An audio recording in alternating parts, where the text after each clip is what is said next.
Në këtë momente do të flasim për një nismë shumë interesante që duhet mbështetur dhe për cilën duhet ngritur zëri edhe më shumë. Do të flasim për nënshkrimin e një peticioni që ka nisur në qytetin e Korçës dhe që synon të kthehet në një nismë ligjore për të mbështetur financiarisht nga shteti trajtimin e fëmijëve brenda dhe jashtë vendit kur ata kanë një sëmundje të vështirë dhe që kërkon kosto të larta për të kuruar.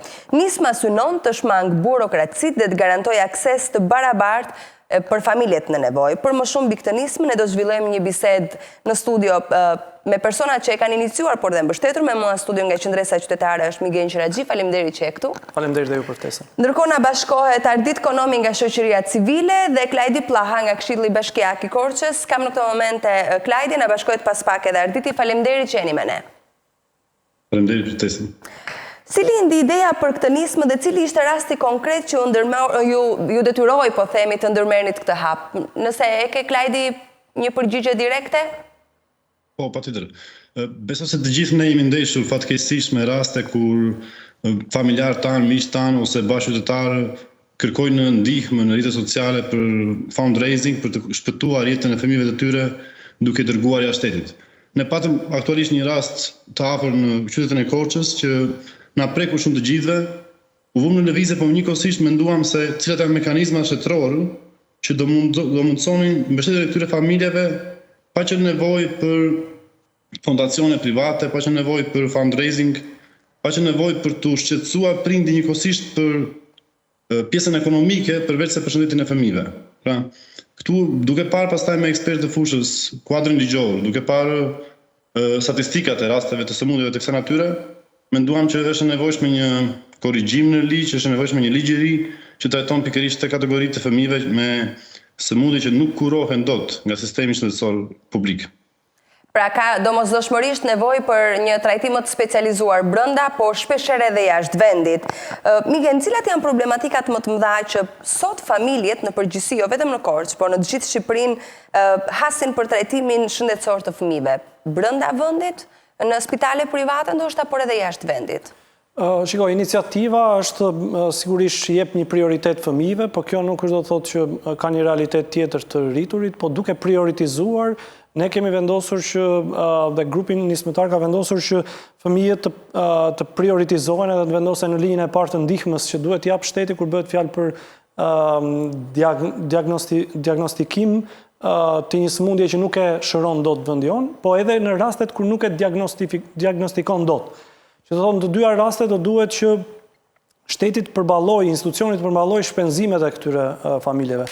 Ajo që ndodh më së shumti në praktikë është që një procedura dhe burokracia është jashtëzakonisht shumë e lartë. Ne kemi parë që ligjet të cilat janë ndërkohë funksional në vendin tonë për këtë çështje vjen në lëvizje vetëm kur ka zyrtar të lartë të Republikës ose njerëz pranë tyre, ndërkohë që kur bëhet fjalë për qytetarët e thjeshtë, pothuajse e kanë të pamundur për t'i vendosur në funksion këto mekanizma, një sepse burokracia është shumë e madhe dhe në momentet kur ti je në luftë dhe betejë për jetën e fëmijës se ke të pamundur që të mendosh edhe për burokraci, dokumenta, aplikime, nga ana tjetër procedura dhe koha është gjithashtu e gjatë, kur ndërkohë ti je në luftë me kohën dhe me emergjencën.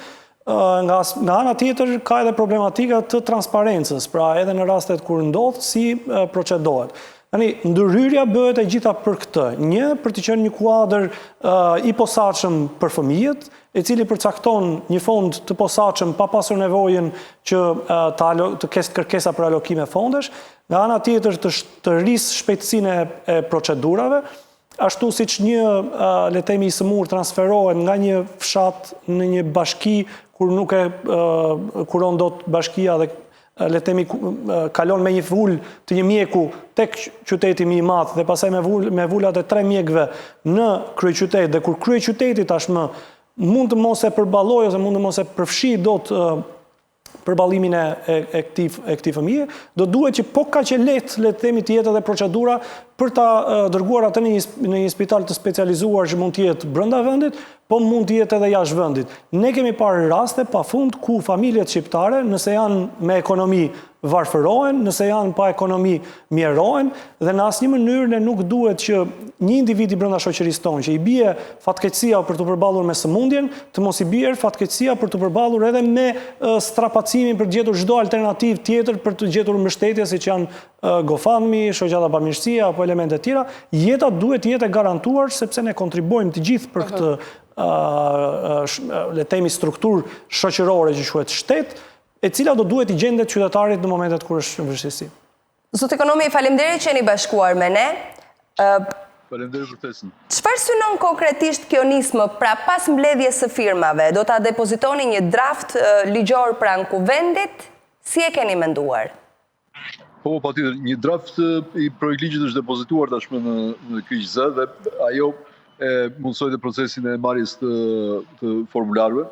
Miratimi KiQZ shikon pjesën kushtetuese, përplasim me ligjet të tjera dhe me radhë para se ta certifikoj si proces, dhe tani jemi në proces në mbledhjes së firmave. Në momentin që do të kemi firmat e gatshme, u besoj që do të kalojmë mbi 20.000 firma, ndjeshëm mbi 20. Projektligji do paqet në kuvend, do ndjek rrugët normale, kalimin në komisione, diskutimin në komisione derisa të shkojnë në seancë plenare për votim. Si ka qenë reagimi qytetar në qytetin e Korçës nga ku ka nisur kjo dhe jam e bindur që do shpërndahet edhe në të gjithë Shqipërinë për tu hedhur firmat? Fantastik. Nuk kem padur pothuajse asnjë rast që ta kontestoj, që të vënë dyshim qoftë nevojën, qoftë vërtetësinë e procesit. Bile ne kemi në vetes mundësinë të bëjmë dhe disa tip ose mund ta them eksperimente sociale duke lënë formularët vetë në rrugë dhe duke bërë thirrje qytetarëve të firmosin dhe kur jemi kthyer kemi gjetur gjithë ato firmosura. Monetarisht.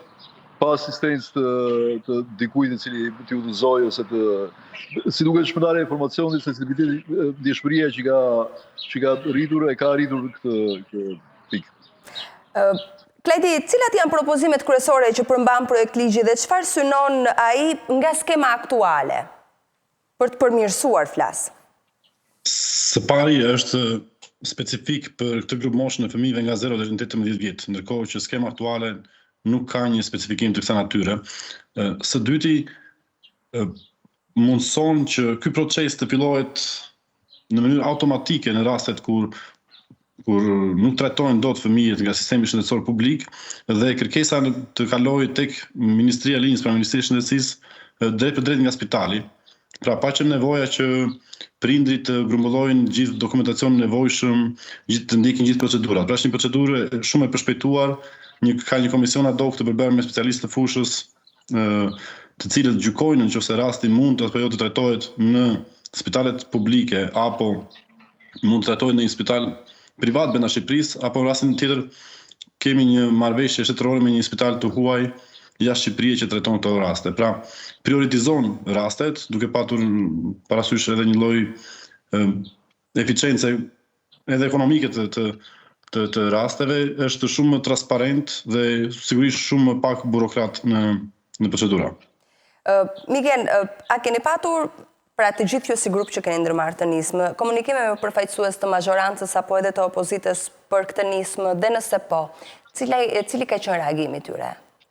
Ne rishtas jemi bashkuar, le të themi, grupit iniciator dhe iniciues të këtij peticioni dhe të kësaj nisme ligjore, dhe sigurisht edhe prej tyre kemi kuptuar që kanë qenë, le të themi, të ofruar edhe përfaqësues të qytetarëve në Parlamentin e Republikës së Shqipërisë, të cilët mundet ta fusnin me firmën e tyre këtë iniciativë në parlament, por është zgjedhur rruga që kjo t'i përkas një organizimi qytetare e cila nuk lidhet me një parti të caktuar, me një agjendë të caktuar apo me një ngjyrë politike të caktuar, po thellësisht kërkon të krijojë jo vetëm le të themi mundësi më të mira për të shëruar qytetarët tanë, po edhe kjo të jetë një lloj ndërgjegjësimi publik për ta sjellë vëmendjen tek kjo çështje të cilat në fakt ne shpeshherë jo se e kemi munguar, po dukshëm jemi treguar të lodhur për t'ia kërkuar këtë institucioneve shtetërore. Po ta shikoni,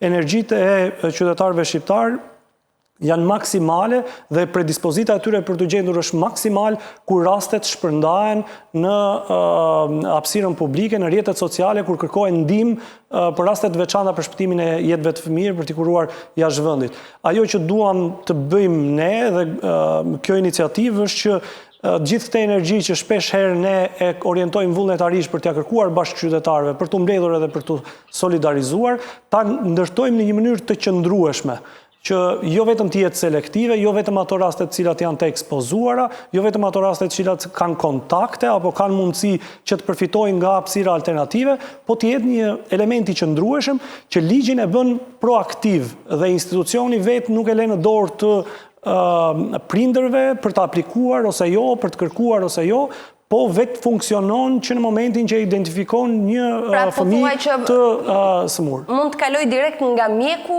kjo kërkesë, mjeku i familjes apo mjeku specialist që vendos diagnozën? Pra, në ndryshim nga i kuadër ligjor që është ekzistues, ky propozim që ne kemi sjell, ky propozim që ne kemi sjell e vendos institucionin dhe mjekun në rol më përgjegjës për ta shpëtuar, jo thjesht në mëshirën apo në dëshirën e qytetarit për të aplikuar për ndihmë. Pra duhet që ndihma të vijë në mënyrë automatike me një këshill që ndërtohet dhe me një kolegjalitet që ndërtohet në spitalin qendror në kryeqytet, e cila e vlerëson rastin dhe menjëherë pasaj e adreson atë në spitalin apo në hapësirën spitalore që ka të nevojshme pacienti. Ndërkohë, t'ju pyes, e kam këtë pyetje për zotin Konomi dhe zotin Blaha, duke qenë se jetojnë në qytetin e Korçës dhe e kanë më të prekshme. Si paraqitet aktualisht gjendja e spitaleve më sakte dhe qendrave shëndetësore në Korçë, kryesisht për trajtimin e fëmijëve, pra pediatrik, qofshin ato të lagjeve, qoftë edhe spitali pediatrik? Gjendja e spitaleve ka shumë për të diskutuar, ka element që dhe për të dëshiruar, pa diskutim është ajo që njihet gjerësisht Korça nuk bën ndryshim nga pjesët e Shqipërisë në këtë mes. Ka shumë shërbime që janë përmirësuar, njësoj si ka shërbime që janë ende në nevojë të eshme për përmirësim. Një saktësim, meqense e prek këtë pjesë, se ishte një pjesë që trajtuam dhe sot në gjatë takimit, nuk bëhet fjalë thjesht për rastet pediatrike, sepse pediatria mbyllet tek mosha 14 vjeçare, sipas përcaktimit të brendshëm të sistemit tonë shëndetësor.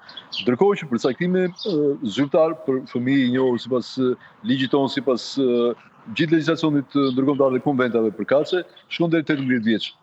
Domethënë nuk janë thjesht raste pediatrike, janë raste fëmijësh. Mënyra si operohet është zakonisht spitalet bashkiake i përcjellin tek spitalet rajonale, spitalet rajonale i përcjellin rastet e pasdijshme tek spitalet terciare ose universitare. Dhe një momenti kur sistemi ose e zgjidh në mënyrë përfundimtare rastin, ose ngretuar në një farë mënyrë deklaron pamundësinë për zgjidhjen e rastit dhe në këtë mënyrë, pastaj siç e përmendëm Migeni, çështja kalohet automatikisht tek strukturat e tjera administrative të ngritura pranë ministrisë për të çuar rastin më tej.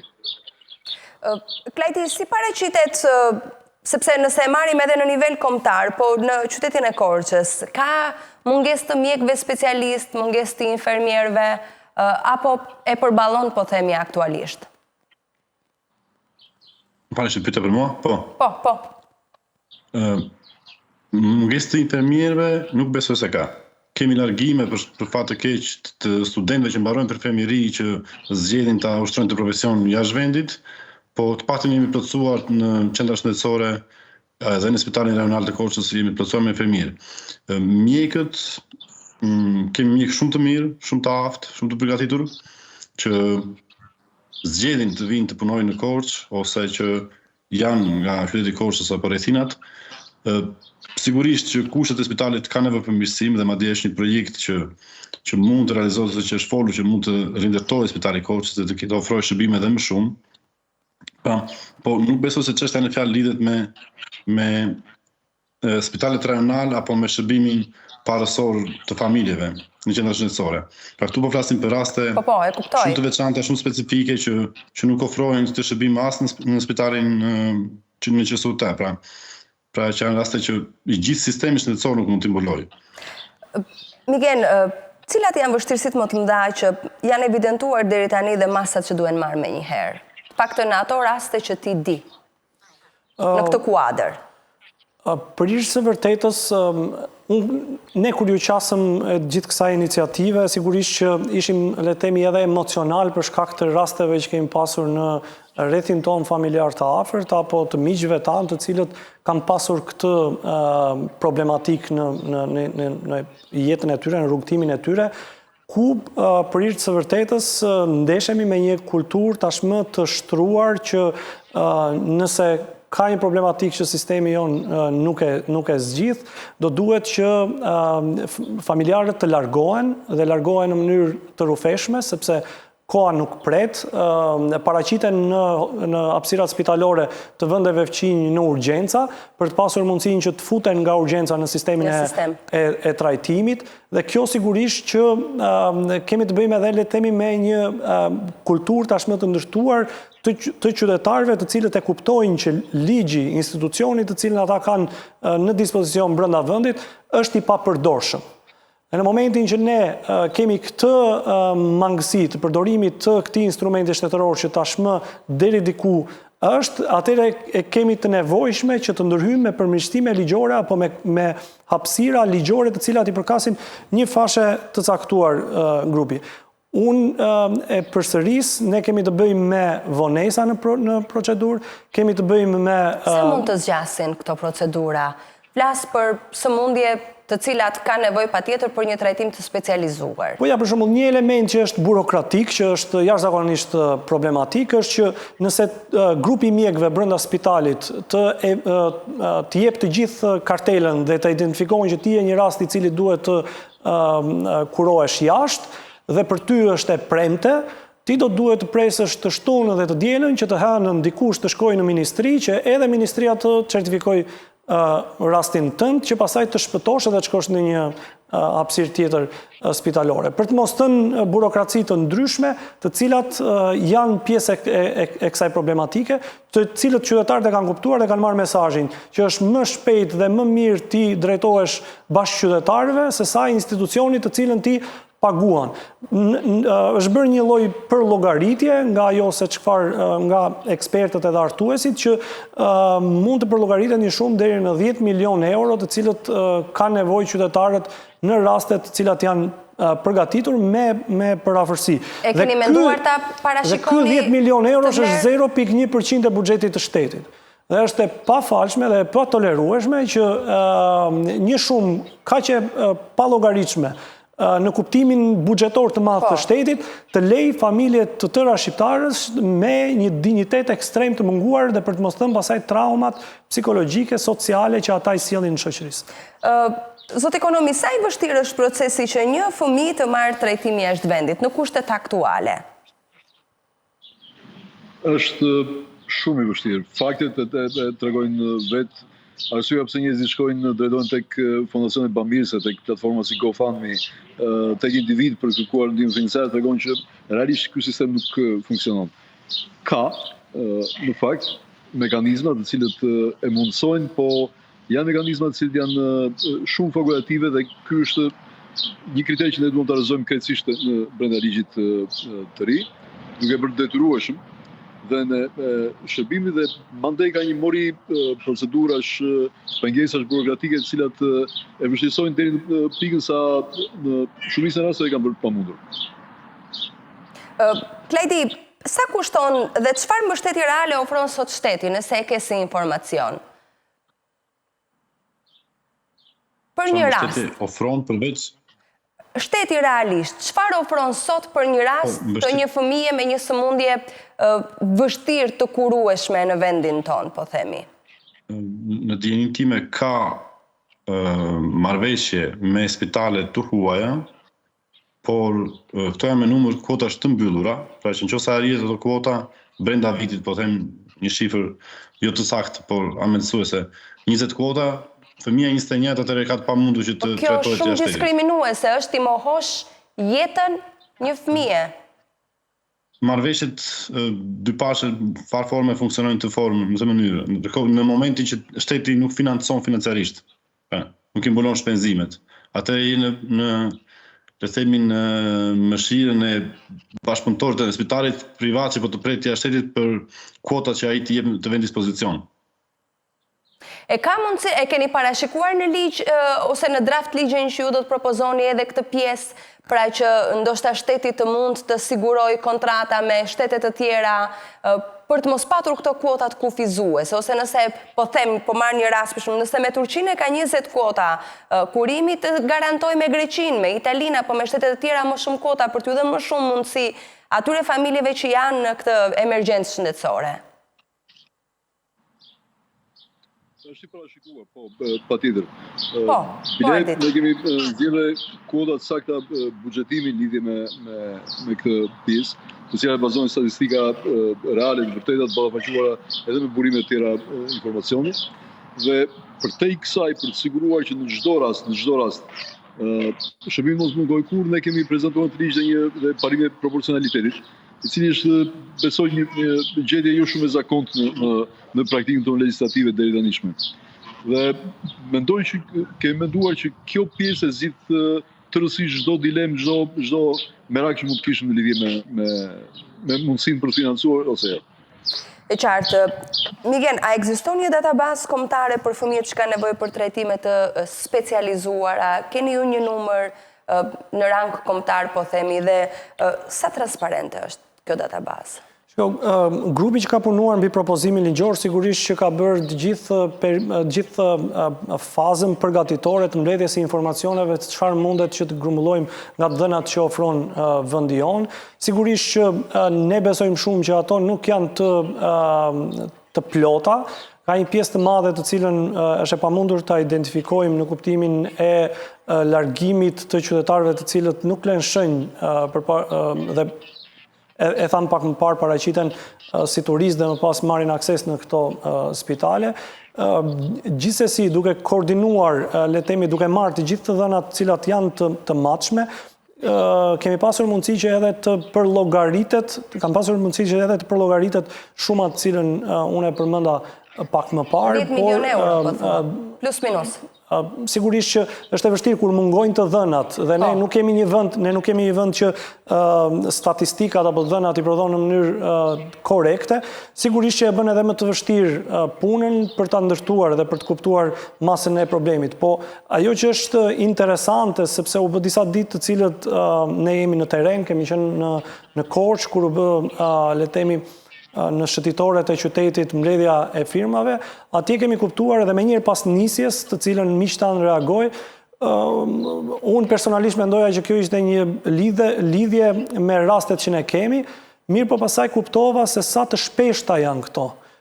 Kur identifikohesh, pra kur le një postim, kur ti thua që po më bëjmë këtë mbledhje të peticioneve dhe shikon morinë e njerëzve që të shkruajnë, që e kuptojnë se kjo nuk është vetëm një çështje tashmë personale, por kjo është një përjetim shoqëror ku gjithkush e ka në familjen e tij një individ që e ka kaluar këtë situatë, pra përpos sëmundjes ka dhe dramën dhe sakrificën e gjetjes së një financimi alternativ. Dhe kjo e bën shumë emergjente që ne të ndërhyjmë. Sigurisht nevojitet një presion jashtëzakonisht edhe një mobilizim i madh i qytetarëve dhe ata që na dëgjojnë, të kenë mundësi të qëndrojnë në kontakt me mjetet tona të komunikimit në rrjetet sociale si Facebook, Nisma për fëmijët, me ekipin tonë të qendresës qytetare ose kontaktet që ata njohin në për qytetet të cilat ne jemi munduar t'i shpërndajmë, t'i bashkojnë kësaj nismës si e vetmja garanci që ne mund të bëjmë presion te ligjvënësit që pasi të marrin 20.000 firmat që absolutisht është e mundshme dhe e bëshme duke parë reagimin e qytetarëve, të kemi mundësi që këtë ta finalizojmë në mënyrë të suksesshme edhe të mos zhndërrohemi në një vend ku aeroplanin dhe le të themi kujdesin shëndetësor e marrin vetëm figura dhe emra të njohur pushtetarësh, por nuk e marrin qytetar të kësaj republike. Kështu që është një thirrje e shtuar edhe për publikun që të gjejmë mënyra të vendosen në kontakt, po edhe ne do jemi në disa qytete tashmë, nisi në Korçë me shumë mirënjohje dhe respekt gjithë grupit nismëtar, por sigurisht që kjo është çështje kombëtare dhe ka nevojë që të gjithë ne si shoqëri të kemi mundësi të japim kontributin tonë në këtë çështje. Mirë, do të rikthehemi pas pak bisedës, shumë shkurt në reklama.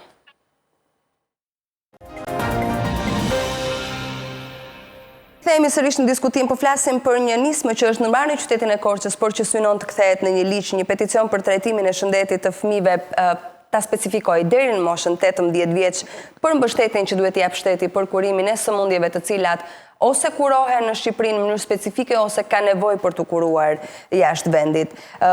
Një pyetje për Ardhitin edhe për Klajdin, si do të garantohet që fondet të shpërndahen me drejtësi edhe pa ndikime politike, klienteliste, individuale, me njohje, me mik, siç fatkeqësisht edhe ndodh? Unë e përmenda pak më parë që ligji ka dy tipare. Është i automatizuar në kuptimin që e shkrep dhe vizje vetemin dhe mënyrën se si organizohet nga raportimi i spitalit terciar për rastin e trajtueshëm deri tek mënyra si me merret për një komision i caktuar kokë ngritur për drejtësisë dhe madje një njësi e zbatuese lidhur me këtë çështje deri tek procesin e kontrollit. Mbi të gjithë elementet, mbi gjithë hakat të bërëset, kjo është pjesa më e rëndësishme, besoj. Mandej bashkimi i kësaj veshja me parimet personalisht që nuk ka raste që të prevalojnë mbi të tjera duke shmangur çdo mundësi diskriminuese në një rast ose tjetër. Dhe gjithë kjo pjesë e cila përbën bazën, themelin e ligjit, ne besojmë që garanton këto element që ne kemi pasur merak që në fillim, dhe veçanërisht pjesën e marrjes së shërbimit në nevojë. Klajdi, mendon që ky është dështimi institucional i shtetit social dhe i sistemit shëndetësor publik, apo bëhet diçka por jo aq sa është nevoja? Për fat të keq asnjë sistem nuk mund të jetë i përkryer. Nuk po pretendojmë që një sistem shëndetësor as me këtë ndryshim ligjor që ne po propozojmë do kthejë një sistem të përkryer. Sigurisht që ka mangësi. Ka mangësi dhe ka dhe dështim në këtë aspektin se si aktualisht është menaxhuar procesi i suportimi financiar për persona që shkojnë për të kuruar jashtë vendit. Sepse kemi parë raste për fat të keq siç e përmendi edhe Mirgeni që këto dedikohen për personalitete publike, dedikohen për persona afër me kabinetin qeveritar apo me institucione të ndryshme qeveritare dhe kemi parë nga ana tjetër shumë pak raste fëmijësh të zakonshëm qytetarë shqiptar që marrin të lloj mbështetje. Për shkak kryesisht të burokracisë, sepse tashmë dhe qytetarët kanë humbur besimin në një farë mënyre që shteti i tyre i suporton deri në fund për të dhënë shërbimin që ata meritojnë. Dhe në këtë aspekt ka vend për zhgënjim, ka vend për mërzitje për sistemin shëndetësor që ne kemi aktualisht dhe për fat të keq besoj se kjo është dhe një nga shkaqet kryesore që qytetarët largohen jashtë vendit për të jetuar përfundimisht jashtë vendit, jo vetëm për të kuruar për një rast specifik. Pra, mungesa një shërbimi shëndetësor të specializuar, kur ata kanë më së shumti nevojë, i bën që të braktisin përfundimisht Shqipërinë në plot raste. Në momentin që ndërmorët këtë nismë, kishit parasysh ndonjë shtet ose sistemin shëndetësor të ndonjë shteti për t'ju parafruar praktikës flasë, legjislacioni në vendin ton shumë i mirë është, e thonë shumë specialist, por kur vjen punat e zbatueshmëria pastaj has në vështirësi. Po, patjetër, natyrisht, ne jemi referuar gjithë kuadrit europian, konventave, çdo konventin që ka lidhje me fëmijët, me shërbimin shëndetësor, me detyrimin për të ofruar shërbim shëndetësor. Dhe disa mënyrë specifike gjithë. Rasti Norvegjisë për shembull, në rast shumë i afërt me tonin në kuptimin e këtij ligji, në kuptimin e trajtimit të këtij ligji. Është shumë i thjeshtë se ky ligj, me thënë drejtën, sepse bëhet fjalë për sisteme të cilat funksionojnë shumë mirë se sistemi ynë dhe që element hallka rrethanore të legjislacioneve të tjera i kanë të zgjidhur në mënyra të ndryshme dhe shumë të kthjellta. Ne për këtë arsye munduam që ta plotësojmë në aq detaje sa të shpjegon teknika legjislative këtë ligj, sa të lem sa më pak të tira për plotësim përmbushje me aktet të vendime këshillit ministrave të tjera. Kështu që mendoj që kemi bërë një punë shumë të mirë. Kuadri evropian shumë ta bën të lehtë punën. Konventat gjithashtu sepse janë mjaftësisht orientuese në përhartimin. Miken, si është menduar, kush do ta menaxhojë këtë fond dhe si do të shmangen abuzimet me të? Është menduar për këtë pjesë? Sigurisht ka pasur shumë pyetje, nëse do shpërndahen drejt, mund të ketë njerëz që abuzojnë në mënyrë fiktive për të dhënë më shumë ndihmë dikujt dhe më pak ndihmë dikujt, por këto nuk mund të krijojnë pengesa kur ti dizenjon një iniciativë ligjore, sepse si çdo kundravajtje shtetërore, si çdo instancë, persona të cilat abuzojnë me detyrën, persona të cilët abuzojnë me ato të cilat i ka ngarkuar shoqëria për të bërë, do duhet që t'i japim përgjegjësi. Në kuadrin që ne kemi parashikuar, sigurisht që ka dhe mekanizma të cilat bëjnë, le të themi, një lloj kontrolli, po edhe nëse nuk mjaftojnë ato, sigurisht që vendi jon ka kontroll të lartë të shtetit, ka institucione të cilat observojnë, ka shoqëri civile që denoncon, ka media që vëzhgon, kështu që sigurisht puna nuk mbaron nëse ky ligj bëhet dhe ne duhet të qëndrojmë rehat. Në demokraci, heqja e vëmendjes së qytetarëve nga politikbërja është një luks i munguar tashmë. Askush nuk e ka luksin që të tregojë i pavëmendshëm ndaj qeverisjes. Do duhet mbajtur në kontroll nga të gjitha hallkat shoqërore. Pra edhe nëse kjo kalon, sigurisht që përmirëson në mënyrë të jashtëzakonshme klimën më së pari të mjekut. Sot një mjek nëse nuk ka ilaç të mjekoj, e ka jashtëzakonisht të vështirë të mbush një recetë dhe të thotë nuk kam ilaçin që të takon. Dhe pse nuk e bën këtë? Pse duhet të jetë kështu? Sepse mjeku ndodhet përpara luftës politike që bëhet me shëndetësinë. Pra, kampet që ziren, që le themi përplasen me njëri tjetrin, dikush thot në spital nuk ka ilaç e fare dhe për pasojë do duhet të dalë, le themi, ministria dhe të thotë që ne kemi të gjitha ilaçet. Dhe asnjëri nuk është racional në këtë pikë dhe kur të dyja palët e humbin në racionalitetin dhe marrin krahe ekstreme, sigurisht që një mjek e ka të pamundur të bëj punën e tij dhe profesionin e tij për t'i thënë dikujt që ky shërbim nuk mund ta bëj, ky ilaç mungon, përpasoj ti duhet shkosh të kurohesh jashtë vendit. Nëse sot i thot një mjek dikujt që sot ky ilaç mungon, atëherë do duhet që të marrë përsipër të përplaset dhe me ministren që thot që ilaçet janë aty. Sigurisht që ne në këtë iniciativë do duam dhe aleancën edhe të ministres, edhe të kryeministrit, edhe të parlamentit, edhe të opozitës, sepse në fund ditës ne nuk i kemi zgjedhur ne ata. Ata janë të zgjedhur aty dhe ne do duhet që mira po keq të bashkëpunojmë për ta çuar përpara këtë, por pa pasur le të themi ndrojen apo kokën e ulur për t'i shmangur disa të vërteta që në këtë sistem sigurisht që buxheti është shumë i ulët, është i nënfinancuar sistemi shëndetësor. Nga ana tjetër është një sistem i cili lufron korrupsion dhe të gjithë qytetarët e vuajnë korrupsionin, përpos korrupsionit edhe arrogancën. Mbase klima bëhet pak më e qetë në zonat të lokalitete ku ka një ndjenjë komunitarizmi, po në kryeqytet të zgjidhësh hall në një hapësirë spitalore, arroganca dhe mungesa e dinjitetit është ajo që përjeton më së shumti një pacient. Kështu që infrastruktura gjithashtu është e munguar. Mirë, po të gjitha këto unë mendoj që me këtë formë të presionit mundet që ta përmirësojnë sistemin. Nëse ne i themi që ky është kuadri ligjor, mund ta ketë më të lehtë një mjek nesër të plotësojë një mungesë në sistemin shëndetësor.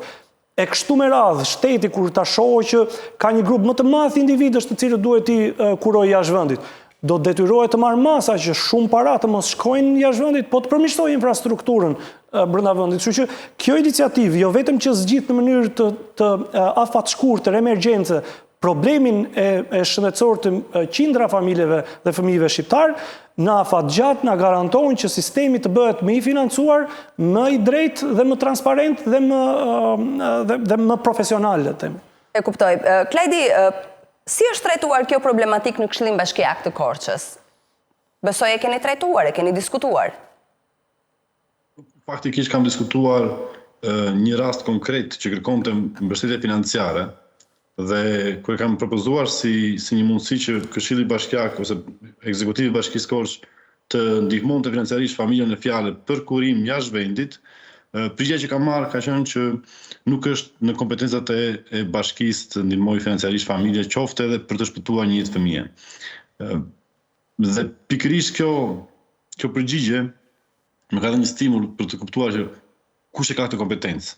Pra, a është detyrimi i çdo institucioni shtetëror, përfshirë lokal si bashkitë, të përgjigjen ndaj qytetarëve të tyre në çdo formë dhe të mbrojnë jetën e tyre. Tani burokracia në të vend është Nëse nuk e ka bashkia këtë kompetencë, kush e ka? Vetëm Ministria e Shëndetësisë? Me sa duket po, është centralizuar në Ministri e Shëndetësisë dhe bashkitë nuk kanë asnjë mundësi për të mbështetur financiarisht familjet për asnjë në mënyrë të drejtë për drejtë për asnjë hall, le të quajmë. Realisht. Për shqiptar dhe një hall shëndetësor. Po Miguel. Duket sikur Ministria ndjes duket sikur realisht kompetencë e ka vetëm qytetari që të mbledh financa me GoFundMe, me bamirësi, edhe kjo e vështirëson. Qytetari del nga halli që e bën këtë kërkesë, Miguel, sepse ne përmendëm dhe që në fillim që përveç shqetësimit të madh që përjeton familja për zgjidhjen shëndetësore, duhet të përjetojë edhe këtë tjetrën. Është ai rasti, në mos gaboj, nuk dua të përmend emra absolutisht, por që u bë shumë publik në qytetin e Korçës, ardit edhe që në mos gaboj u kthye shëndoshë mirë fëmia nga trajtimi, apo jo, për një fëmijë të vogël. Par zotit po është shëndoshë mirë dhe falenderojmë edhe gjithë zemërgjërsinë e shqiptarëve që ndihmuan në rastin e fjalë. Por nuk mund të ngelemi me shpresë nga bamirësia në këto raste. Ne kemi një shtet, paguajmë taksa edhe për të marrë shërbime shëndetësore, që edhe në rastet më të veçanta, më specifike, që nuk mund t'i mbulojë, sepse jo çdo gjë mund të mbulohet brenda vendit, atëherë duhet të na i mundsoj këtë kurim jashtë. Madje edhe shembulli që mori Arditi duhet ta përforcoj, sepse është interesant që edhe shtetet që janë shumë më të përparuara se ne, si Norvegjia, ka parashikuar që mund të ndodhë që një rast të mos e kurojnë dot brenda sistemit të tyre shëndetësor dhe e mbulojnë për kurim jashtë vendit. Atëherë jo më ne që kemi mangësi sa duash në sistemin shëndetësor. A mund të shërbejë kjo nismë si një model edhe për bashkitë të tjera në vend? Ardit. Ose edhe për nisma të tjera. Po, Kledi, po. Si të dëshironi? Nuk duhet të menja radhën. Është një mënyrë që të edukojmë apo ndërgjegjësojmë qytetarët tanë që duhet dhe kanë mekanizma për të kërkuar të drejtat e tyre. Krijimi i një projekt ligji sigurisht nuk është një diçka që mund të bëhet nga çdo qytetar. Prandaj dhe në grupin iniciator është mbledhur profesionistë, si juristë, si nga fusha e shëndetësisë. Por mekanizmat të tjera, peticione, kërkesa, ankesat që drejtohen qoftë të bashkive apo ministrive përkatëse, pjesëmarrja në gjithë format të ndryshme të angazhimit publik, konsultime publike, dëgjesa qytetare të tjera, janë të gjitha mekanizma që e bëjnë qytetarin një qytetar të angazhuar dhe pjesëmarrës në politikë bërje. Dhe kjo është edhe ajo që ne shpresojmë që përveç zgjidhjes të hallit dhe krijimit të këtij projekti ligji të ndikojmë në mendësinë e qytetarit tonë. Po Ardit. Jo, në përgjigje të pyetjes në fundi që na dha ky ligj dhe me vetdijen që rasti i Korçës ndjet dhe me vetdijen që ne nuk mund ta standardizojmë, nuk mund ta bëjmë sistem të pranueshëm trokitën tek dyert e kujtosh, ndërkohë që shteti ka detyrim kushtetues në PIS. Kjo është baza për ta krijuar për të marrë me hartimin e këtij. Mandej ligji filloi në Korçë, mund të kishte filluar iniciativa Odër, Tropoj, kudo qoftë, nuk ka rëndësi, përqasja është kombëtare, zgjidhja është kombëtare. Dhe në këtë synojmë dhe kjo është arsye pse jemi bashkuar me gjithë aktorët e tjerë tani. Ka një nismë lokale me ambicie më e vogël se kaq, është përqasje kombëtare, është një iniciativë. Do jemi bindur që do të dalë me sukses. Sa firma janë mbledhur deri tani në qytetin e Korçës dhe a vazhdon ka, po themi, vende ku ata të cilët nuk kanë mundur dot të nënshkruajnë ta bëjnë këtë gjë edhe pas kësaj bisede që po realizojmë ne, të shpresojmë të ndikojmë sa më shumë, jo vetëm në Korçë, në gjithë Shqipërinë. Po, ne jemi tek kufiri 6.000 firma, besoj të numëruara, sa mund të numërojmë. Ka një numër të madh formularësh të shpërndarë të cilët rjeti nuk i ka kthyer mbrapa shtente, pra janë pa numëruar. Ka ecur shumë shpejt si proces. Ne kemi caktuar 2-3 pika të cilat paralelisht me rrjetin mbledhin firma si destinacione publike ku njerëzit mund të shkojnë dhe ta gjejnë formularin e gatshëm dhe ta së bashku me Miguelin, me vajzat e demblit të grupit tani kemi diskutuar që një skemë të tillë ta aplikojmë në gjithë territorin e vendit. Do të fillojmë nga Tirana, vendi si qyteti kryesor normalisht, për të vazhduar me Shkodrën, Durrësin, Tirin, Elbasanin, Vlorën, Besë. Dhe për ta le të themi përmbyllur me firmosjen, unë e nisa në fakt e morëm një firmë të ftuarit që ishte më pak më përpara të arkitektit e institucionit tuaj, kështu që për ta mbyllur me misionin. Po këtë formular do ta mbaj, që të mund të mbledh sa më shumë firma edhe në MCN televizion, pse jo për të çuar këtë nismë kaq të mirë të filluar në qytetin e Korçës për të bërë kombëtare sikurse dhe Arditi me Klajdin e thanë. Kur të përditësojmë shifrën e radhës,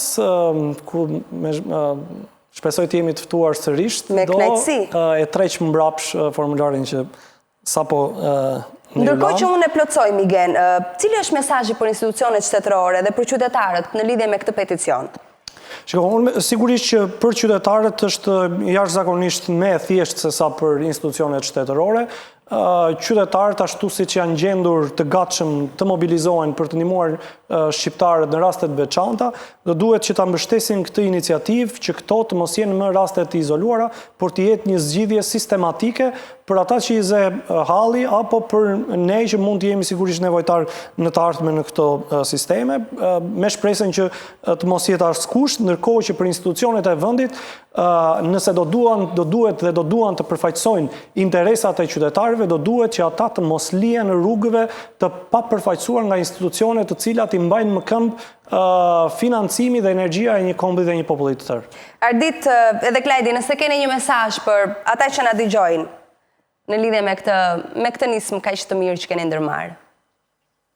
Është kauzë e madhe, është çështje kombëtare, ka të bëjë me fëmijët, kanë dishmëri shumë të lartë dhe jep jo thjesht zgjidhje një problematike të caktuar, po për më tepër se kaq krijon frymë besimi, krijon frymë bashkëpunimi, besimi që shkon që qarkullohet mes njerëzish, po që ju adresohet dhe institucioneve në rast si komunitar të problemit. Unë besoj që është e shëndetshme dhe vetet as nisma e para se fundi po të vazhdojë të tjera. Jo përgëzoj.